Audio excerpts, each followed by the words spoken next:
இன்றைய வேளாண் ஆலோசனை நேரத்தில் மதுரை, புதுக்கோட்டை, சிவகங்கை, திண்டுக்கல், தேனி, ராமநாதபுரம் ஆகிய மாவட்ட விவசாயிகளுக்கான வேளாண் ஆலோசனை.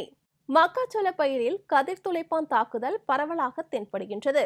இதன் புழுக்கள் கதிரை துளைத்து உள்ளே சென்று தின்று சேதம் விளைவிக்கும்.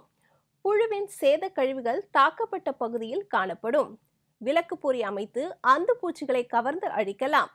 1 ஹெக்டருக்கு 12 என்ற எண்ணிக்கையில் இனக்கவர்ச்சி பொறிகள் அமைத்து ஆண் அந்துப்பூச்சியின் எண்ணிக்கை குறைக்கலாம்.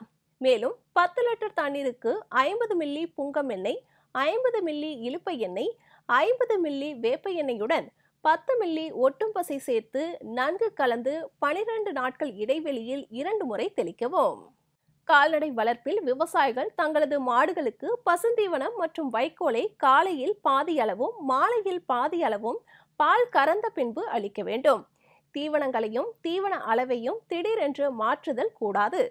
சிறிது சிறிதாக மாறுதல் செய்தல் வேண்டும். நீளமான மற்றும் கடினமான தண்டுகளுடைய தீவனங்களை புல்வெட்டி கொன்று சிறு சிறு தொண்டுகளாக வெட்டி போட வேண்டும். இளம் தழை மற்றும் புற்களை உலர்த்தி வைக்கோலுடன் கலந்து அளித்தல் நல்லது.